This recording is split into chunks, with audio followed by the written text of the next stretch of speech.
दोस्तों, आज हम बात करेंगे ब्रह्मा जी की पूजा क्यों नहीं होती है और सभी देवी देवताओं की पूजा होती है। ऐसा क्यों जो ब्रह्मा जी की पूजा नहीं होती है? यह बात तो हर एक व्यक्ति जानना चाहता है। आपने देखा होगा भोलेनाथ जी के अनेक जगह पर मंदिर हैं, पर ब्रह्मा जी का कहीं मंदिर क्यों नहीं है? आज की वीडियो में यह सब आपको पता चल जाएगा। तो आज की वीडियो बहुत ही ज्ञानवर्धक होने वाली है। वीडियो को अंत तक जरूर देखें। एक श्राप की वजह से ब्रह्मा जी की नहीं होती है पूजा। दुनिया में है एकमात्र मंदिर रोचक है। पौराणिक कथा इस सृष्टि का रचयिता ब्रह्मा जी को माना जाता है। हिंदू धर्म ग्रंथों और पुराणों में इसका जिक्र मिलता है। ब्रह्मा सृष्टिकर्ता, विष्णु पालनकर्ता और महेश संहारक माने जाते हैं। हिंदू धर्म में वैसे तो सभी देवी देवताओं की अलग अलग तरीके से विधिपूर्वक पूजा अर्चना का विधान है, लेकिन ब्रह्मा जी की पूजा नहीं की जाती है। इतना ही नहीं, सभी देवी देवताओं के दुनिया भर में ढेरों मंदिर या देवस्थान मिल जाएंगे, लेकिन सृष्टिकर्ता ब्रह्मा जी का दुनिया में सिर्फ एक ही मंदिर है, जो कि राजस्थान के पुष्कर जी में स्थित है। आखिर ऐसा क्यों है कि ब्रह्मा जी की पूजा नहीं की जाती है? पौराणिक कथाओं के अनुसार इसकी वजह उन्हें मिला एक श्राप है। देवी सावित्री द्वारा दिए गए श्राप की वजह से ब्रह्मा जी की पूजा करना वर्जित माना जाता है। इंदौर के रहने वाले पंडित नवीन उपाध्याय के अनुसार श्राप की वजह से सभी देवताओं में सिर्फ ब्रह्मा जी का ही पूजन नहीं किया जाता है। इसके पीछे की पौराणिक कथा भी काफी रोचक है। आइए जानते हैं इसके बारे में। इस वजह से ब्रह्मा जी को मिला था श्राप। ब्रह्मा जी को दिए गए श्राप को लेकर पुराणों में बताया गया है कि एक बार ब्रह्मा जी के हाथ से कमल का फूल धरती पर गिर गया। जिस वक्त वे अपने वाहन हंस पर सवार होकर अग्नि यज्ञ के लिए सही स्थान की तलाश कर रहे थे, जिस स्थान पर कमल गिरा वहां पर एक झरना बना और उसमें 3 सरोवरों का निर्माण हो गया। जिन जगहों पर सरोवर बने उन्हें ब्रह्मा पुष्कर, विष्णु पुष्कर और शिव पुष्कर के नाम से आज जाना जाता है।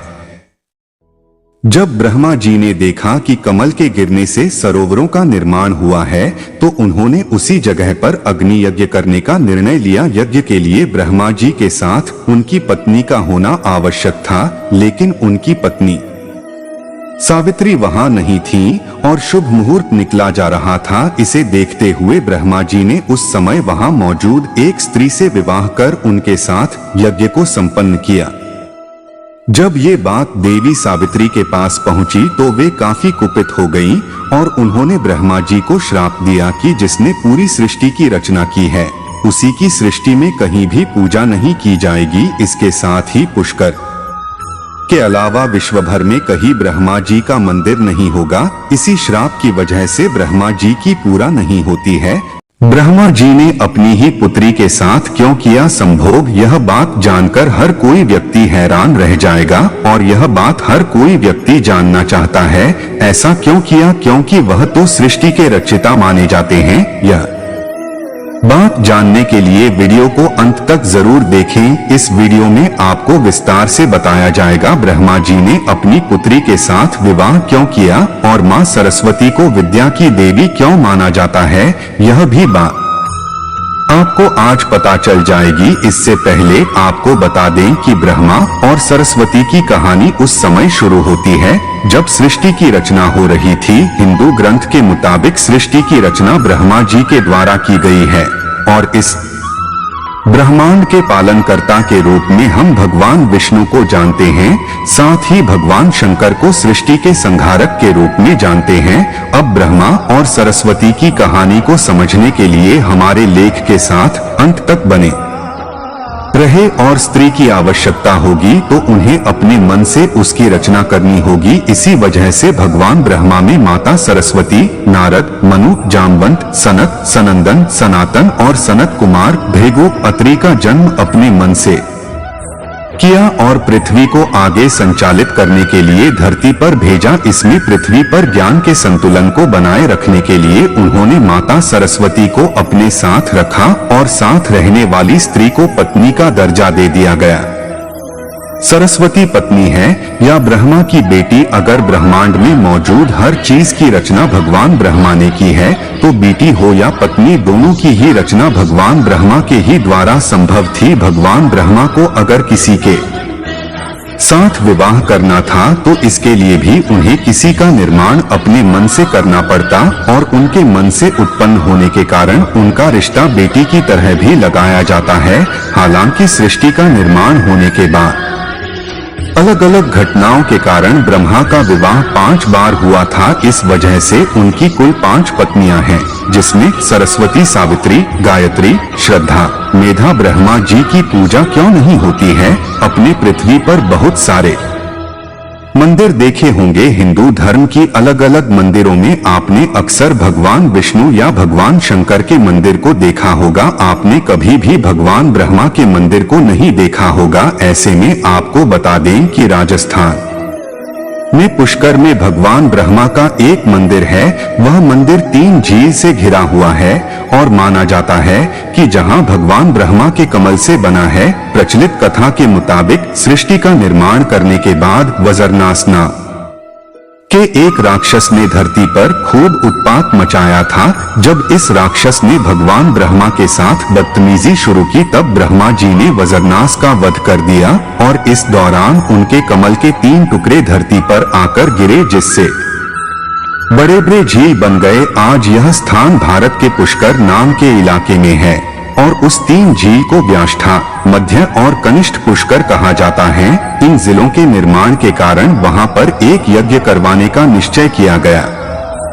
इस यज्ञ में साक्षात भगवान ब्रह्मा बैठने आए थे, मगर एक यज्ञ या पूजा पाठ में पति को पत्नी के साथ बैठना होता है। उस समय भगवान ब्रह्मा की पत्नी सावित्री थी, मगर उन्हें आने में काफी विलंब हो रहा था। बहुत देर इंतजार करने के बाद पूजा का मुहूर्त खत्म होने से बचाने के लिए भगवान विष्णु ने एक सुझाव रखा कि ब्रह्मा जी की शादी इसी पूजा के दौरान कर दी जाए। इस विचार पर सहमति दिखाते हुए भगवान नारद ने गायत्री नाम की एक स्थानीय लड़की को भगवान ब्रह्मा के साथ विवाह करने के लिए मना लिया। जब इन दोनों का विवाह हुआ और यज्ञ में भगवान ब्रह्मा गायत्री के साथ बैठकर पूजा को संपन्न किया, तभी वहां माता सावित्री आ गई और वह पूरी गतिविधि पर खूब क्रोधित हुई। उन्होंने इस क्रोध में आकर भगवान ब्रह्मा को श्राप दिया कि धरती पर उनकी पूजा कभी नहीं की जाएगी। इसके बाद उन्होंने नारद को शादी के लिए लड़की खोज कर लाने के कारण श्राप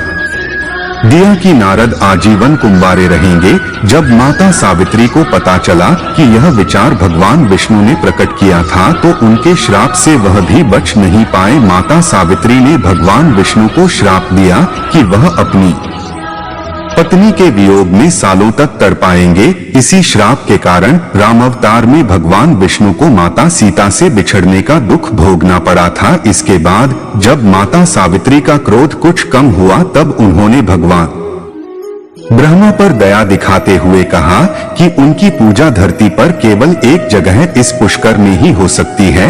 इसके बाद भगवान ब्रह्मा के इस व्यवहार से आहत होकर वह पुष्कर के समीप रत्नागिरी नाम के पहाड़ पर चली गई और हमेशा के लिए तपस्या में लीन हो गई। आज भी रत्नागिरी पहाड़ पर माता सावित्री का मंदिर और उसके ठीक नीचे 3 झील के बीच बसा पुष्कर का ब्रह्मा मंदिर मौजूद है।